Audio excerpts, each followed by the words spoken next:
Good day. This is the Elliott Wave weekly update for the NASDAQ 100 being recorded on Saturday, October the 5th, 2024. I'm going to start here with the NDX, the cash market, and I'm on the 4-hour chart. In fact, I'll just flip up a couple of levels, go to that three-year weekly chart and just quickly review where we are. There's nothing really to be adding. In other words, I'm not changing that the markets are leaning heavier towards one or the other in terms of the two counts that I'm still walking side by side as we move through this. It does appear more that either one still can fall into place very quickly and resolve, particularly if it is going to be that we're still going to be within the minor wave 4, we're doing a C wave down. That's still very possible. Excuse me, and could be completed prior to the election. I mean, there's some seasonality that's pointing to that the market should begin to move up more strongly, and that actually comes later, more in November or possibly even into December. But tendencies are that it should begin. We pullbacks along the way, but that would be more in line with that the market just starts its year in play now. And ahead of that, though, we have a bunch of geopolitical things going on. The biggest being, what's going to happen between Israel and Iran as they battle Hezbollah, as they continue to battle Hamas, as they continue to just really do what they choose to do. In any case, they also have the election, and that rhetoric accordingly is going to increase on both sides, taking credit for anything that comes out economic news-wise, and also just the matter of who may win, who may not win, may have an effect as we get closer to election day, which, by the way, is 30 days from today. So we have on November the 5th is our election.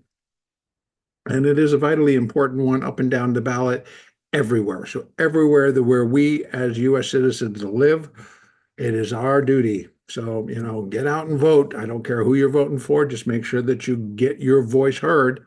And that is up and down the ballot from city to county to state to Fed. A lot of elections coming across on November the 5th.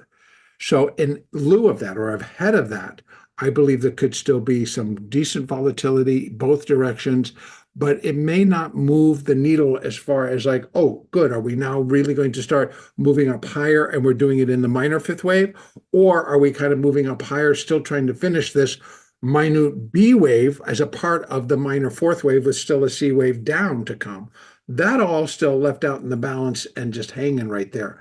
And it's kind of doing, there's a wire and the high walker is outstanding on that wire and trying to balance himself in a wind. And whichever that wind shall blow, that's where we keen to go.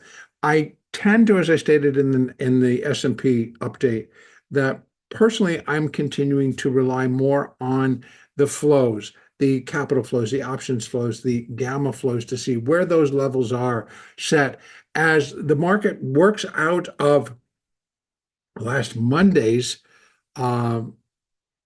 big JP Morgan roll. And now that's taken place. And that vacuum, I guess that what you could say was created after the 30th when those options expired. So they all settled and it got moved, but it left a little bit of a spot at 5750 where there was a lot of, I guess you could say, leftover gamma kind of sitting there.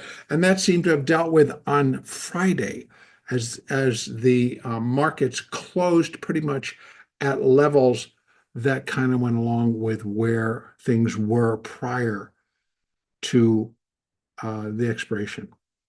So now, having said all that, I've set up the cash market, and I'm treating it as if we're still within a minute wave B, possibly complete minute wave B, and that we may start dropping more precipitously in a C wave and a third wave down.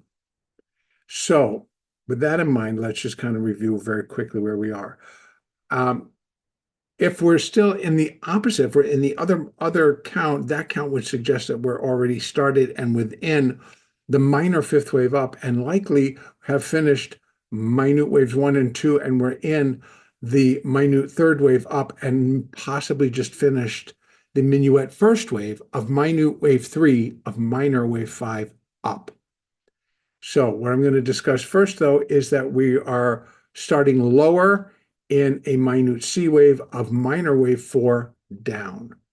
So we have both covered up and down, and we're still waiting for the market to kind of let us know, are we going to do something prior to the election? I'm kind of hoping we do, but in the meantime, we're just kind of be bopping around. So to just cover it, if we're in the minor 5, what we're completing as we get up there at the end of minor 5 would be the intermediate third wave. And those levels are way, oh, can't even get to them on that chart. Those levels are starting here, and then they kind of, well, they're up there. Let's just say they're up there, and I actually have taken them down because they require very high factors like 7.618 because of how small intermediate wave 1 happens to have been. So the big wave, of course, is the third wave, and then we'll be able to stick where we believe. But right now, I would be looking at the possibilities that minor wave 5 could get upwards of, let me just take this all the way out. If we're kind of looking here, we're looking upwards. Oh, see, it's so hard because it's like so much traveling have done. Above 22, probably closer to 25,000. And is that possible? It is.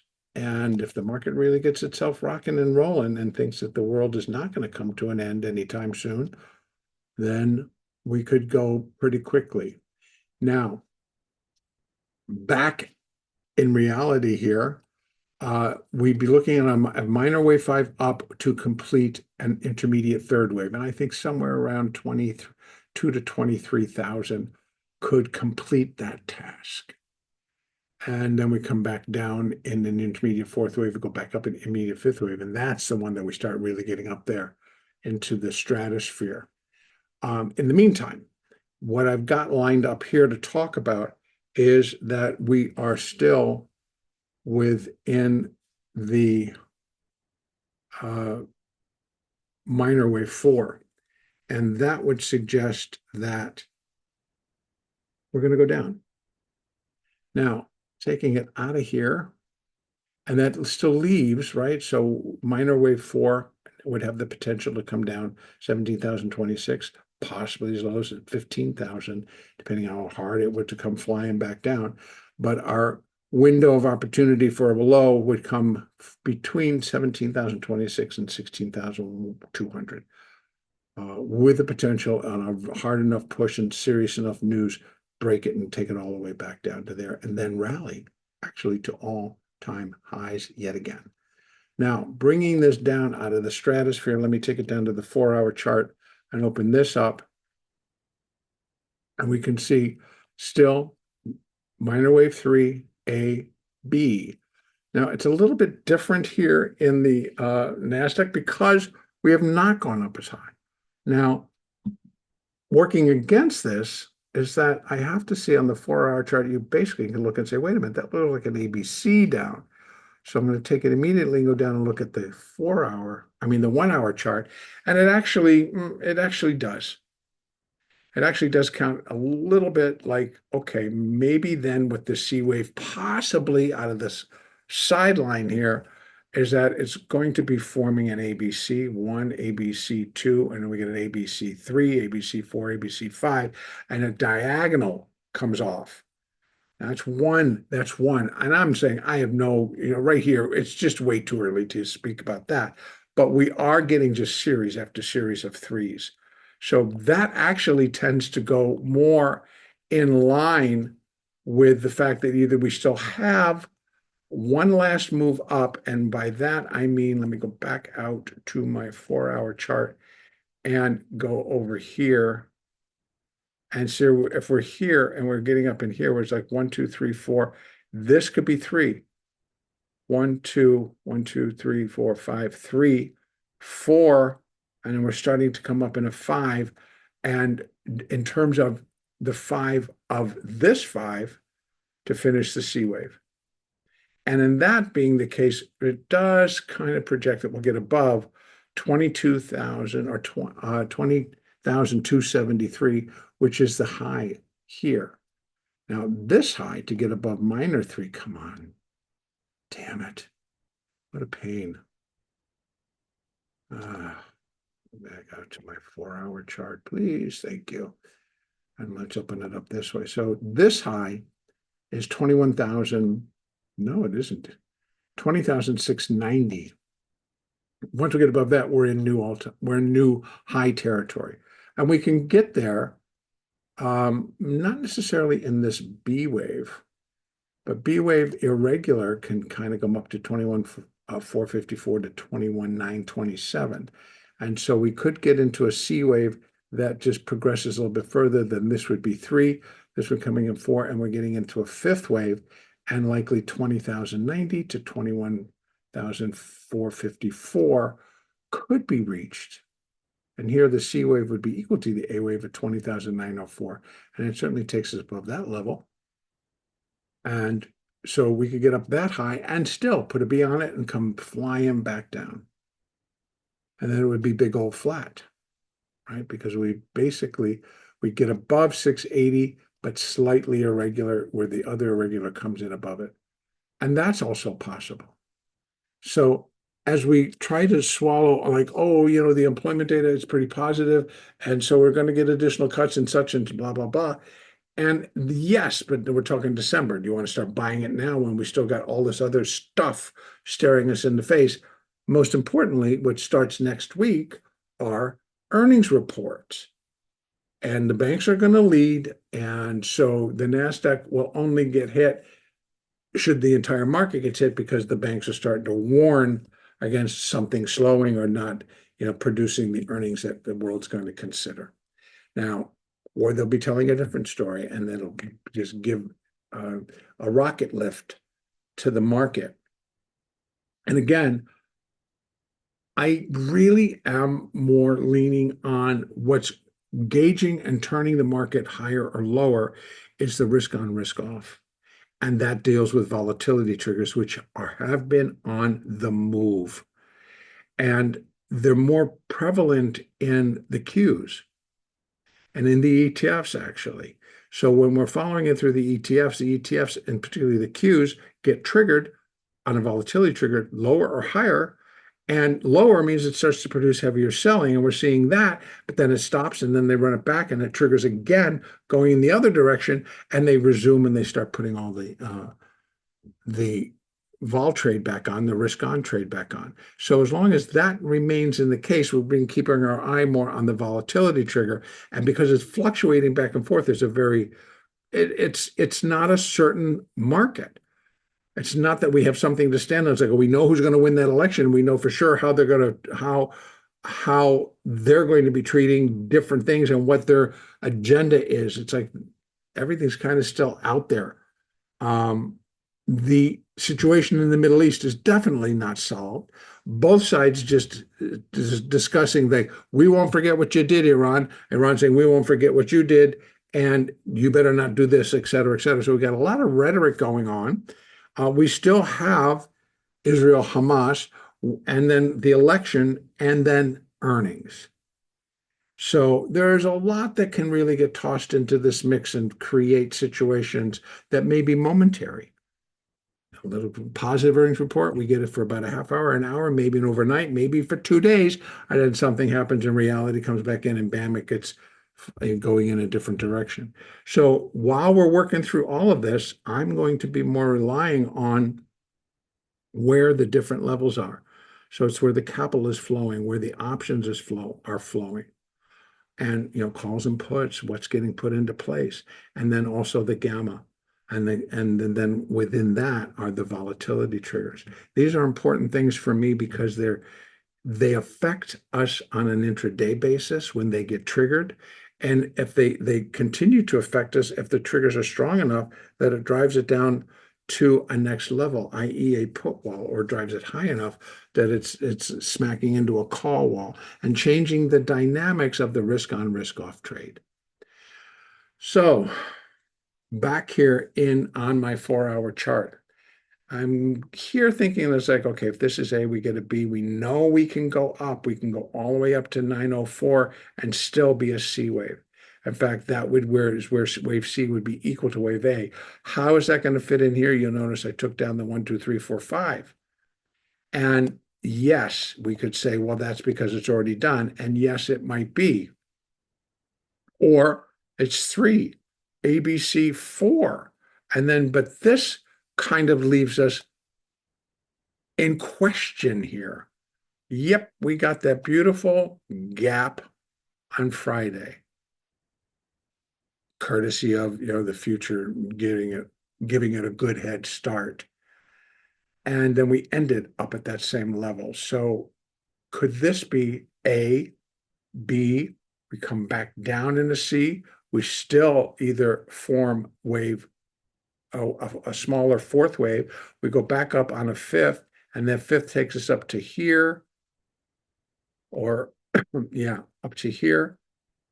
And then we label the whole thing the 5. So we put the 4 down, say again, it goes wave C, goes up, and then it comes back down. We get in a C wave.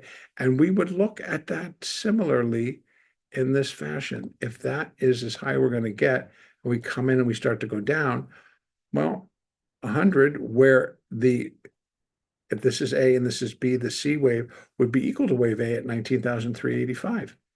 Okay, ABC down, stick a 4 on it, and we come back up, still possibly getting up to this 1.618 at 20,392, or just we get above that level to put in that fifth wave. So anyway, this would be 3, this would be a 4, then we get a 5.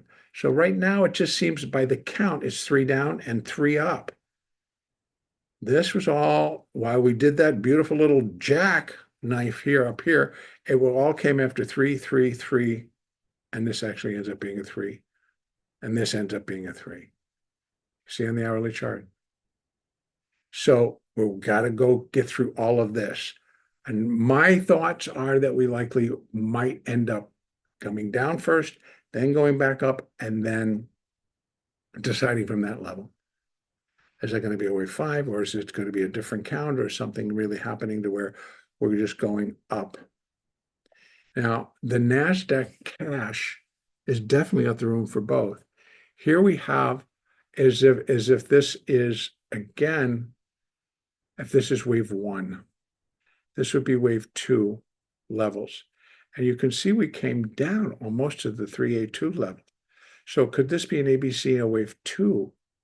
In other words, this is minuet wave 1 of minute wave 3. This is minuet wave 2 of minute wave 3. And then how are we starting this third wave? That's the catch for me. If I'm trying to figure out how am I going to turn this into a more bullish picture, I can't right now. So I gotta let the market tell me, but I can tell you what some possibilities are. This being 1 or A, and then we're going to do B, and this is the B. We're going to come down in a C wave, finish it, then put a 4 underneath it, go up in a 5, or it's a 1 and a 2, and we start to fall apart in a third. Now that's also possible, but the 1 being a 3 throws it off for me. And to just really, it's just too overlapping. Even if I had to say 1, 2, 3, 4, okay, just cut that one out.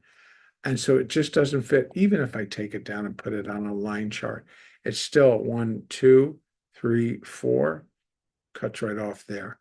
So it's not possible to me. Now, somebody else might come in and say, well, it actually is. Leave it on the candlesticks. You're kind of looking to see, okay, 1, 2, 3, 4, still overlap. Everything overlaps.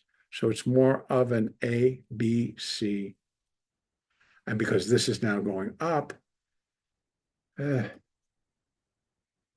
can't really go 1, 2, 3, 4. Well, 4 versus the 2. That's just ridiculous. So that's out. So is it A, B? That's the one that you go to work with. I'm leaving it as a 1. And now I see that I need to do this. Let me make it an A because I don't think it can be a 1 because the 1 is not going to be a 3. Unless, of course, it's going to form this weird diagonal for wave minute wave C down. So I think down and then up and then back down possibly. So both of that still fits within this C and a B, except now we've taken that out and this could be wave 3. We do a 4 and then we do a 5. And the reason I'm not putting the 4 there is because this is all 3s. We got to see what the resolution is going to be. And this is in the cash market. Let's go over and take a look in the futures market and see if that offers something a little more substantial for us to hang our hats on. Here I have switched it, right?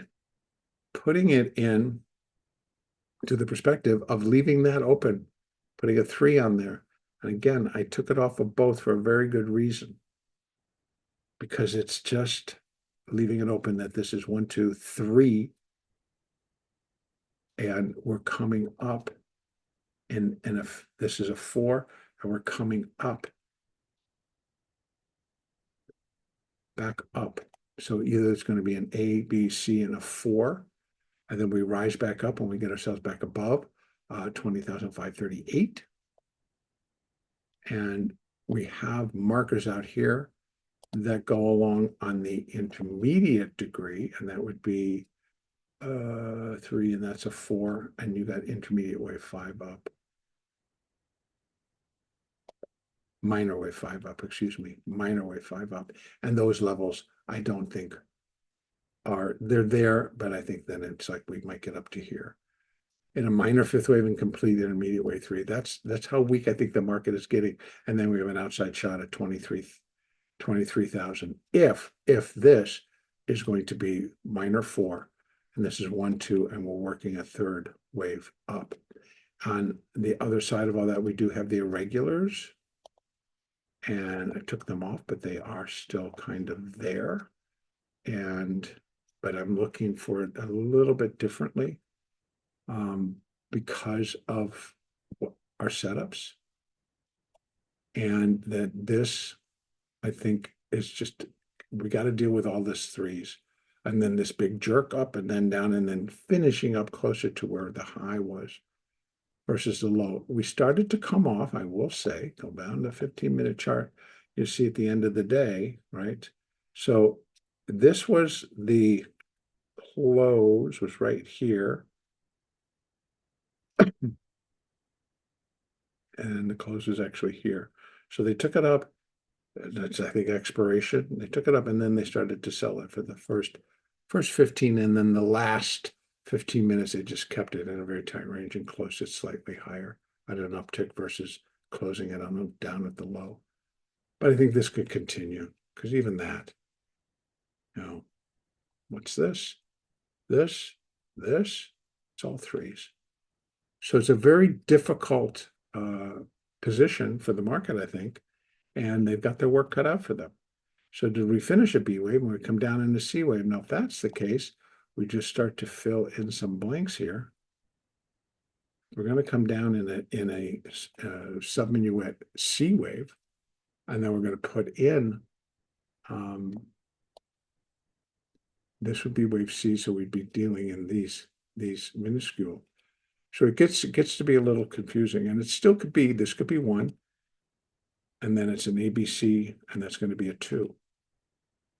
But as far as the B wave goes, it has to kind of start dropping, because I find this very difficult to even count it as 5 waves down because of the overlap here. And it's just, so I'm waiting for the market. And the best I can count it is that it's all still corrective. So this is still a 3, and then we're coming into a 4, and we still got a 5 before that B is done, before that C is done. So I have to take it all the way back out. Let me go out here and count from there. So you got to count from here. what all of this is. And I think that what we have is a possibility that one comes up into here. And then we have 1, 2, 3, and we have 3 coming up into here. 1, 2, 3, 4. And again, short little nothing to big drawn out 4. And the NASDAQ has a tendency to do that until it tells us it breaks it. And if it breaks it, it's going to break it to the downside. And that would leave that B wave in place. And we start tumbling off of all of this as the market begins to come down in this move. So that would be the 4th wave coming up there. And I didn't put this one in. Let me change that around. Let me take this off. And now we're just going to go, nope, come on. I'm going to put it there. Okay. Down to here, up to there. So you can see, if we go back out, let's go to the daily chart. We have to look at our levels. And again, C equals A at 16,905 definitely gets us between 382 and 50% for minor 4th wave. It fits. It's so clean. Just got to do it. So, when I look at it, I go like, okay, that all fits. If this was the completion of C and the B and we're still starting to come off, then the name of the ticket is it needs to go down and it needs to do it quickly. So in other words, we're sitting again on the tip, on the precipice of, a Matterhorn, right? Where so the rally is, the market is just forming these huge tops. They're not huge, but very sharp tops. And then the sell-off is just like bing, wham, starts to come off, stops, and then just gets whacked really hard. So it's like a Matterhorn. It's like the steepness of the drive up is accentuated on the way back down. And so that could happen here. But I'd be looking forward to pretty much begin tomorrow when Globex opens. So whatever happens, it may just produce it. And we have enough out there. Now, when we get a strong enough up move, we've got it pegged. We can figure this out. But I still think no matter what, I got a C wave down and then another 5 to run up, and then this is going to be finished. And then we get to make the choice all over again. So I think this continues to just roll forward as we wait for conclusive evidence on elections, conclusive evidence on, is there going to be a nuclear strike? Is there going to be something involving nuclear weapons?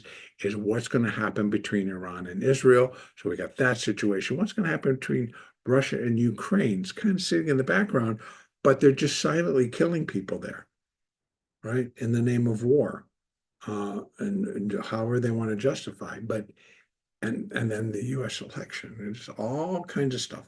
So I'm going to let the market, and I personally, I'm going to continue to stand and ride along with, so go the option, so goes the market. So because that one truly is true. When they start triggering volatility triggers, when they start breaking above call walls or below put walls, and they start hitting the large gamma areas and force movement, I think it starts to get very interesting. All right, that's about it. That's what I can only put out this week. Now, next week, in terms of numbers, we don't have anything serious, but it is PPI and CPI week. And I believe CPI is on Thursday and PPI is on Friday. Thursday or at the same time, we get initial jobless claims. We're going to see how that trend keeps going. Plus, we get another week of development in Fed talk, because we got them all out there talking. And we just get another week of market, which I don't think is going to clear up this anytime soon. If it does, it should come fast. All right, that's going to be it for today. And the next Elliott Wave Daily will be on Monday, October the 7th.